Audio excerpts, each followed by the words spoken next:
ETV Urdu में आपका खैर मकदम है। आप देख रहे हैं हमारा खुसूसी प्रोग्राम बिग बुलेटिन। आज हम बात कर रहे हैं वज़ीर-ए-आज़म नरेंद्र मोदी के 5 मुल्कों के दौरे के बारे में और उस दौरे का क्या असर खित्ते में पड़ने वाला है और हिंदुस्तान, चीन और पाकिस्तान क्यों परेशान हैं इस दौरे की वजह से।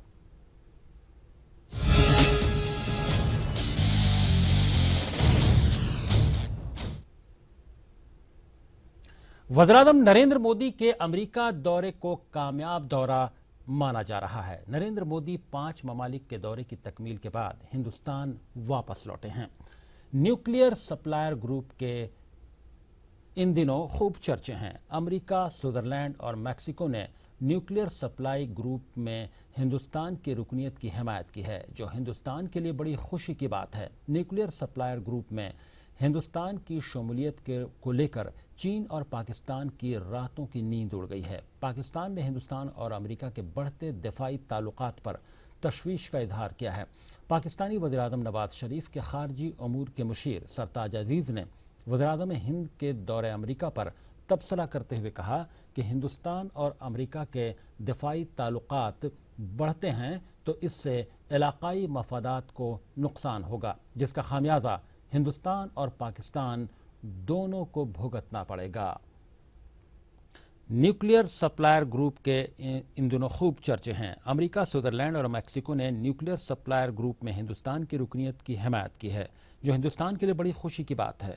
न्यूक्लियर सप्लायर ग्रुप में हिंदुस्तान की शमूलियत को लेकर चीन और पाकिस्तान की रातों की नींद उड़ गई है। पाकिस्तान ने हिंदुस्तान और अमेरिका के बढ़ते दिफाई ताल्लुकात पर तशवीश का इजहार किया है। पाकिस्तानी वज़ीर-ए-आज़म नवाज शरीफ के खारजी अमूर के मुशीर सरताज अजीज़ ने वज़ीर-ए-आज़म हिंद के दौरे अमेरिका पर तबसरा करते हुए कहा कि हिंदुस्तान और अमेरिका के दिफाई ताल्लुकात बढ़ते हैं तो इससे इलाकाई मफादात को नुकसान होगा, जिसका खामियाजा हिंदुस्तान और पाकिस्तान दोनों को भुगतना पड़ेगा।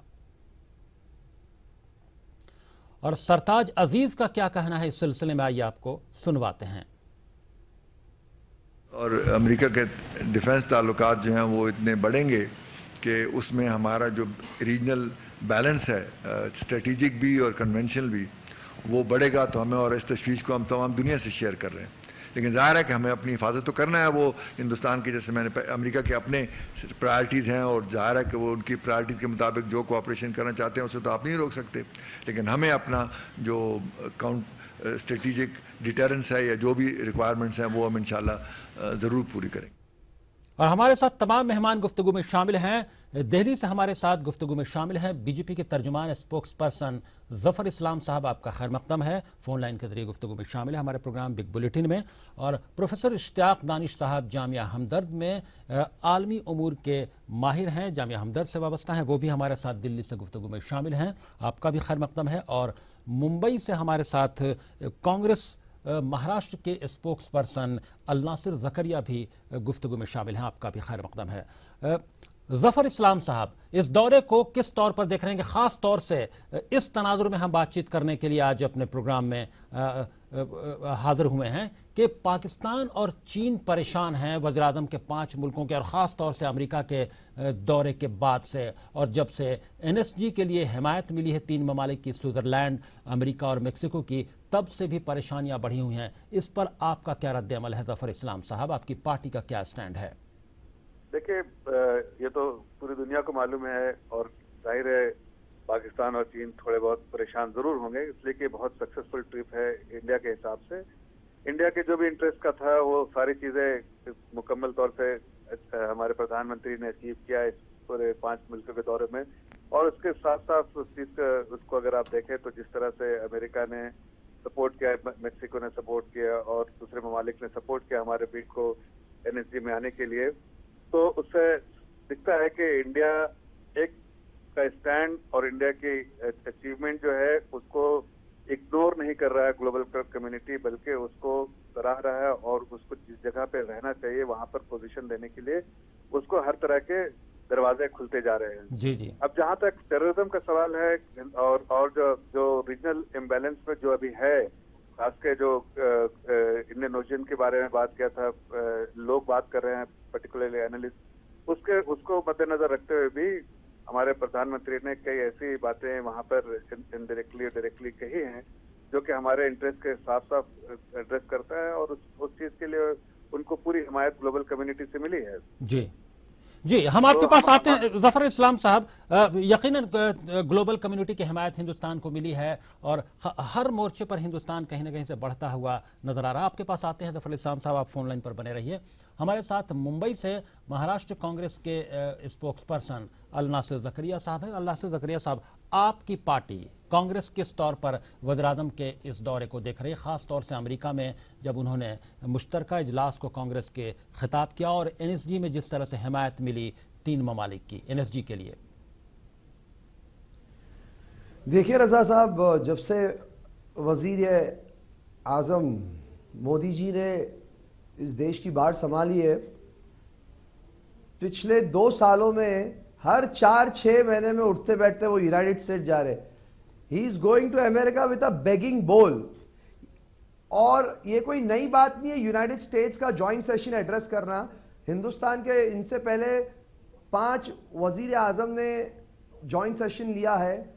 मेरा सिर्फ ये कहना है कि ये जो एनएसजी की हम बात कर रहे हैं, इसका फाउंडेशन स्टोन कांग्रेस के दौर में ले किया गया था जब इंडो यूएस न्यूक्लियर डील 2008 में साइन की गई थी। और मोदी जी, मैं समझता हूं कोई सबसे बड़ा सवाल ये मेरा ये बीजेपी से पूछना है कि पाकिस्तान को अमेरिका F-16 फाइटर जेट्स दे रहा है। इस मुद्दे को मोदी जी ने ओबामा से उठाए? बिल्कुल नहीं उठाए। बल्कि यूनाइटेड स्टेट्स कांग्रेस के कमीशन और इंटरनेशनल रिलीजियस कमीशन जो बैठा है, उसने 2015 में कहा दैट इंडिया हैज फेल्ड। मैं आपको कोट करना चाहता हूं। US Commission for International Religious Freedom says there is a negative trajectory in 2015 because religious intolerance has deteriorated and freedom of violation has increased in India। ये United states हमारे मुंह पे तमाचा मार रहा है। क्या मोदी जी इसका जवाब दे सकते हैं? जी, हम ये जवाब जानने की कोशिश करेंगे। अल नासिर जकरिया साहब, हम आपके पास आते हैं। हमारे साथ प्रोफेसर इश्तियाक दानिश साहब मौजूद हैं दिल्ली से। प्रोफेसर इश्तियाक दानिश साहब, आप किस तौर, एक एनालिस्ट के तौर पर, एक पॉलिटिकल ऑब्जर्वर के तौर पर, आप कैसे देख रहे हैं नरेंद्र मोदी वज़ीर आज़म के इस दौरे को, खास तौर से अमेरिका दौरे को? देखिए, ये तो पार्टी लाइन पे हैं, जो उनके स्पोक्स पर्सन हैं वो अपनी पार्टी का दिफा करेंगे। लेकिन अगर देखा जाए तो ये एक तरह की सरमायाकारी है। ये सरमायाकारी ज़रूर शुरू हुई थी मनमोहन सिंह के दौर में, जब उन्होंने बड़ा बोल्ड डिसीजन लिया था लेफ्ट पार्टीज़ की मुखालफत के बावजूद, एक तरह से अपनी हुकूमत को दाव पे लगा दिया था और अमेरिका से जो है ये एटमी माहदा जो है उस पर जो है दस्तखत किए थे। तो ये उस वक्त नरेंद्र मोदी जी उसी को आगे बढ़ा रहे हैं। इसके कुछ वक्त माहदे हुए थे, लेकिन अभी माहदे के बाद भी बहुत सारी चीज़ें होती करनी होती हैं जिसके नतीजे में न्यूक्लियर एनर्जी जो है या फ्यूल जो है हमको मिल सके, ईंधन मिल सके। वो ईंधन अभी आया नहीं है। वो ईंधन जो हमें चाहिए सस्ती बिजली पैदा करने के लिए। आप जानते हैं मुल्क हमारा बहुत बड़ा है, बिजली की बहुत ज़्यादा डिमांड है और जब तक वो डिमांड पूरी नहीं होती मुल्क बहुत ज़्यादा जो है तरक्की याफ्ता नहीं हो सकता है। जी जी। तो वो एक हमारी बहुत बड़ी ज़रूरत है जिसकी वजह से वो ज़रूरत है। लेकिन इस पहलू पर भी हम बातचीत करना चाहेंगे आपसे कि जो वज़ीर आज़म का दौरा है, ये इससे चीन और पाकिस्तान परेशान हैं। अब वो मैं आता हूँ थोड़ा सा इसमें। देखिए, एक छोटी सी बात है जिसको आमतौर से लोग नज़रअंदाज कर रहे हैं। जी, एनएसजी का मेंबर होना कोई बड़ी बात नहीं है। बहुत सारे छोटे बड़े ममालिक हैं, बस एक शर्त पूरी करनी होती है कि उनको जो है ये एटमी हथियारों की तौसीह से मुतल्लिक एक ऑर्गेनाइजेशन है, NPTCT कहते हैं उसे, उसका मेंबर होना, उसको साइन करना बहुत ज़रूरी होता है। जी जी, 48 ममालिक अभी मेंबर हैं इसके एनएसजी के। नहीं, वो एनएसजी के मेंबर हैं, लेकिन वो जो है नॉन प्रोलिफरेशन जो ट्रीटी है न्यूक्लियर वेपन्स की, उसको हिंदुस्तान ने और पाकिस्तान ने साइन नहीं किया है।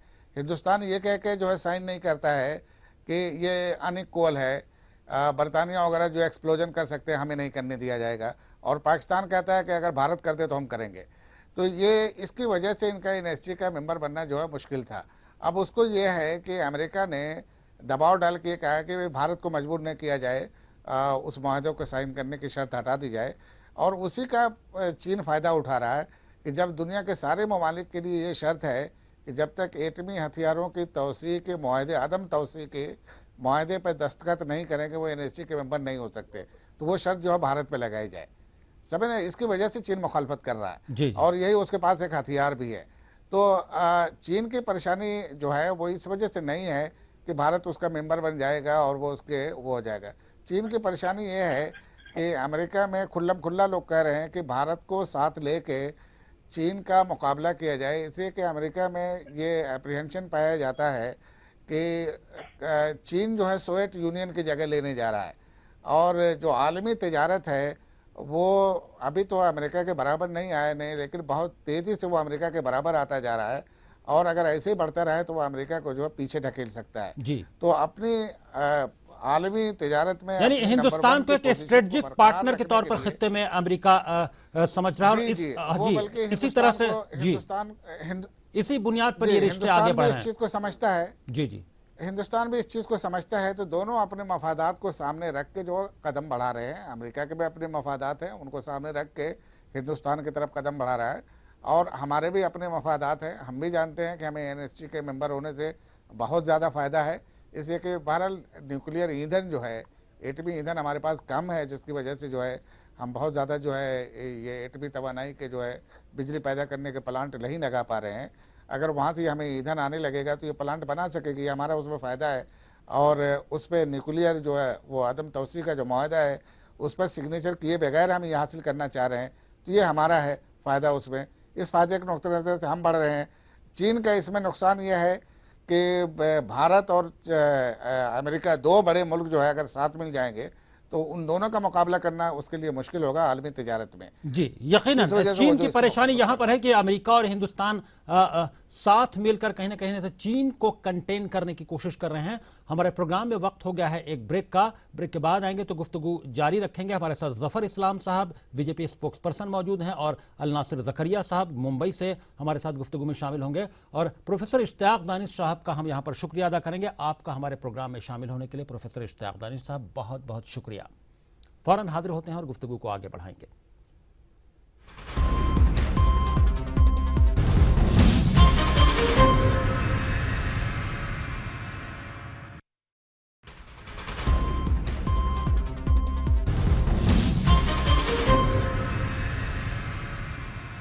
ब्रेक के बाद ईटीवी उर्दू में आपका फिर खैर मकदम है। आप देख रहे हैं हमारा खुसूसी प्रोग्राम बिग बुलेटिन और हम आज बात कर रहे हैं वज़ीर-ए-आज़म नरेंद्र मोदी के 5 मुल्कों के ताज़ा दौरे के मुतालिक और इस दौरे से चीन और पाकिस्तान परेशान हैं, इस पर हम गुफ्तगू करें। हमारे साथ गुफ्तगू में शामिल है बीजेपी के तर्जुमान स्पोक्स पर्सन जफर इस्लाम साहब और महाराष्ट्र कांग्रेस के तर्जुमान अल नासिर जकरिया साहब। जफर इस्लाम साहब, क्या लगता है आपको चीन की जो तशवीश है, चीन की जो फिक्र है कि एनपीटी पे जो एक हिंदुस्तान साइन किए बगैर अमेरिका उसकी हिमायत कर रहा है कि वो इसमें एनएसडी में शामिल हो जाए और ख़ास तौर से हिंदुस्तान और अमेरिका का साथ आना और चीन को कंटेन करने की कोशिश करना, क्या लगता है इससे खित्ते में क्या असर पड़ने वाला है? क्योंकि चीन और पाकिस्तान भी काफ़ी कुर्बत रखते हैं। देखिए, चीन और पाकिस्तान कुर्बत रखते हैं, ये सारी दुनिया को मालूम है, हिंदुस्तान को भी मालूम है, अमेरिका को भी मालूम है। लेकिन हमारे अपने डिप्लोमेटिक और स्ट्रेटेजिक इनिशिएटिव जो है, जो आलमी और आलमी ताकतों के साथ, वो अपने इंटरेस्ट को सेफगार्ड करने के लिए है। हमारा इंटरेस्ट बिल्कुल साफ साफ है कि चीन को मद्देनजर रखते हुए, पाकिस्तान को मद्देनजर रखते हुए जो रीजनल इम्बैलेंस है आज, उसको कहीं ना कहीं इसको खत्म किया जाए। और उसको खत्म करने के लिए हमें ऐसी ग्लोबल ताकतों की सपोर्ट की जरूरत है, जैसे अमेरिका है और या मेक्सिको है या और भी दूसरे ममालिक हैं, उनकी सपोर्ट की जरूरत है। और इस तरह के जो एनएसजी जैसे तंजीम में हमारा होना बहुत जरूरी है। और हमें जो जो जो टेक्नोलॉजी चाहिए और जो मिलिट्री सपोर्ट चाहिए और जो हमें जो एक्सपोर्ट करने की परमिशन चाहिए, वो सब चीज हमें मुहैया हो सकती है अगर हम एनएसजी के मेंबर बन जाए और मिसाइल इसके मेंबर जो ऑलरेडी ऑलमोस्ट हो चुके हैं उसके मेंबर बन जाए। तो ये सारी चीजें जो हमारे प्रधानमंत्री ने सोच के अमेरिका के ट्रिप पे जाने से पहले सारी चीजें सोची थी, जी, लेकिन जफर इस्लाम साहब, ये बात जो उठाई जा रही थी कांग्रेस की जानिब से कि F-16 के मुतालिक वज़ीर आज़म ने कोई आवाज नहीं उठाई, कोई एतराज नहीं किया अमेरिका में। ये बात देखिए, जी, भारत के प्रधानमंत्री ने जब दोनों कांग्रेस को एड्रेस किया तो जो बहुत सारे कंसर्न जो थे, जो सेनेटर्स के या law makers, American law makers के थे, उसको एड्रेस किया। जो हमारे लिए कंसर्न थे उसको भी एड्रेस किया। और ये जो कांग्रेस के प्रवक्ता कह रहे थे कि जो वहां पर क्या कंसर्न एड्रेस 2015 की रिपोर्ट के बारे, क्या कंसर्न्स, जो 2015 के रिपोर्ट के बारे में बिल्कुल ये कह रहे हैं कि उनको पता चलना चाहिए कि अमेरिका में जो वहां पर रिलीजियस इंटॉलरेंस जो जिस तरह का है, उनको इंटरनेशनल कमीशन के बजाय नेशनल कमीशन बनाना चाहिए पहले, और खुद को देखना चाहिए अमेरिका में कि क्या रिलीजियस टॉलरेंस वहां पर है। वहां पर आप देखिए कि वहां पर कितने सारे रिलीजन है। खुद हम तीनों अभी बात कर रहे हैं, हम तीनों मुस्लिम हैं। वहां देखिए कि वहाँ मुस्लिम कम्युनिटी को, जो माइनॉरिटी कम्युनिटी, उसको किस तरह से सफरिंग है। वहां पर और भी कई ऐसे बिल्कुल गलत है, बहुत गलत बोल रहे हैं आपको शायद मालूम नहीं, आप वहाँ के नेशनल कमीशन के बारे में जाके पढ़िए। आपको नासिर साहब, आपको अमेरिका के इंटरनल रिपोर्ट जाके पढ़िए, आपको पता ही नहीं है। मैं कुछ कहना चाह रहा हूँ। जी जी, वो उनकी इंटरनल रिपोर्ट रजा साहब, उसके बारे में जी, आप बहुत सारे स्पोक्सपर्सन को कुछ पता नहीं, और बहुत गलत बोल रहे हैं। नहीं, आप गलत बोल रहे हैं। आप सिर्फ इंटरनेशनल कमीशन जो के बारे में जो है उसके बारे में पढ़ लिया आपने। उसमें अमेरिका ने हिंदुस्तान किया, और आज पहली बार थोड़ी किया है, 2009 में भी किया, 2012 में भी किया। आपसे भी बात करते हैं जफर इस्लाम साहब। जी, अल नासिर ज़करिया साहब, आप क्या कहना चाह रहे हैं इस सिलसिले में? जी, रजा साहब, मेरा सिर्फ एक ही कहना है के बारे में जो कि कह रहे हैं, ये ऐसी वजीर रिपोर्ट आजम 2009 में भी आई के है, ये जो ऐसी ग्लोबल रिपोर्ट 2012 में ट्रिप्स भी आई है, ये जो ग्लोबल ट्रिप्स है वो पूरे नाकाम रहे। जहां तक अमेरिका और हिंदुस्तान के ताल्लुकात है, ये सदियों से अप डाउन चलते आ रहे। और जहां तक बीजेपी के स्पोक्स पर्सन जो बात बता रहे कि अमेरिका में आप खामोश रहोगे, आप पे सुनने की ताब है। जी, जफर इस्लाम साहब, आप सवाल आपके पास कर आते सकते हैं। हो? जी, एक एक करके हम लोग बात कर लेते हैं। जफर इस्लाम साहब जी, सवाल मुझसे पूछा गया, मुझको जवाब देने दीजिए। जी जी, अल नासिर साहब आप बोलिए। आप सब्र रखिए, तहम्मुल रखिए, आपको मौका दिया जाएगा। आप अपनी बात कहिए अल नासिर ज़करिया साहब। रजा साहब, जो आपने सवाल उठाया है, इनको हिंदुस्तान और अमेरिका के डिप्लोमेटिक रिलेशंस के बारे में कुछ पता नहीं। अमेरिका में मैं 15 साल रहा हूं। I was a congressional fellow in the United States Congress. America में ये जो बात बता रहे, ये जो कमीशन बैठा गया है, एवरी ईयर उन्होंने कहा, हिंदुस्तान में जब से मोदी सरकार आई है, उन्होंने उन पर टिप्पणियां भी की। मोदी जी को अमेरिका में वीजा नहीं दी गई थी, आज अमेरिका के पास भीख मांग रहे, यानी हिंदुस्तान की गरिमा को गिरा रहे हैं। कोई प्रधानमंत्री हर 4-6 महीने में व्हाइट हाउस के चक्कर नहीं चलाया, हर 4-6 महीने में जाके वॉशिंगटन डीसी। आपको अगर वॉशिंगटन डीसी की इतनी शौक है, मैं तो समझता हूं मोदी जी ने हॉलीवुड में जाना चाहिए। बहुत अच्छे कलाकार है, he is a very good actor. और मैं ये भी बात कहना चाहता हूं, उन्होंने यूनाइटेड स्टेट्स कांग्रेस में इंडो यूएस रिलेशनशिप के ऊपर कम कहा, इन्होंने पोइट्री, सिम्फनी, ऑर्केस्ट्रा के बारे में बहुत कुछ कहा। मेरे पास उनकी स्पीच के कुछ पॉइंट्स है, मैं बताना चाहता हूं आपके व्यूअर्स को। उन्होंने कहा, wall Whitman is a great American poet. उन्होंने एक कविता लिखी थी, लीव्स ऑफ द ग्रास। उसमें मोदी जी कहते हैं, उनकी कविता पोएम को कोट करते हुए, the orchestra have sufficiently tuned their instruments, the baton has given the signal. और उन्होंने कुछ पॉइंट्स ऐड की। अभी आप मुझे बताइए, ये सारा stage, he is a very good event manager, he is a very good actor, he is a very good player, तो आप अपनी प्राइम मिनिस्टर, वजीर आजम की गरिमा को क्यों गिरा रहे हो? आप अगर जब से ये वजीर आला बने, 10 मुल्कों में जाके इन्होंने पार्लियामेंट एड्रेस किया, और हिंदुस्तान के पार्लियामेंट में ये बिल पास नहीं कर पाते। इससे बड़ी नाकामी क्या हो सकती है? जी, ये इसका जवाब हम जी जी आपके पास आते हैं नासिर ज़करिया साहब। जफर इस्लाम साहब, जफर इस्लाम, जी जी जी, जफर इस्लाम साहब, जो बात ये कह रहे हैं अल नासिर ज़करिया साहब के, हेलो, जी जी बोलिए, मैं सुन रहा जी, कि हिंदुस्तान में पार्लियामेंट में बिल पास नहीं हो पाता और वो तमाम दूसरे ममालिक के दौरे करते हैं, वहां के पार्लियामेंट को एड्रेस करने का क्या फायदा हुआ? देखिए, मैं नासिर साहब को 2-3 बातें कहूंगा कि शायद इन्होंने जिस तरह के बातें कही, वो उससे साफ साफ ये दिख रहा है कि उनमें कहीं ना कहीं कांग्रेस की जो आज की स्थिति, जिस कांग्रेस स्थिति में है उसके कारण इस तरह के कमेंट कर रहे हैं और मुझे उनकी परेशानियां समझ में आ रही है, इसलिए मैं उन पे ज्यादा टिप्पणी, उनकी बातों पे ज्यादा नहीं, उनकी बातों पे ज्यादा नहीं, आप अरे जवाब दे रहा हूँ, जरा आप थोड़ा सा पेशेंस रखिए। आप टॉलरेंस की बात करते हैं, इंटॉलरेंट को, हाँ सुन लीजिए जी। अल्नासिर ज़करिया साहब जवाब दे रहे हैं, जफर इस्लाम साहब आप भी सुन लीजिए जरा खामोशी से, जब जवाब दे रहे हैं ये आपकी बात का। मैं ये कह रहा हूँ, इन्होंने जीएसटी बिल के बारे में बात की कि जीएसटी बिल जो बहुत इंपॉर्टेंट बिल है हमारे देश के लिए, हमारी इकोनॉमी के लिए, हमारी अर्थव्यवस्था के लिए। आप ये बताइए कि जीएसटी बिल नहीं पास होने की क्या वजह है? हमारे हाउस ऑफ कॉमन्स जो हमारे जो लोकसभा उसमें तो पास हो गया, राज्यसभा में इनकी जिम्मेदार है, एक मिनट जरा आप नासिर साहब, सुनने का भी थोड़ा सा ये रखिए।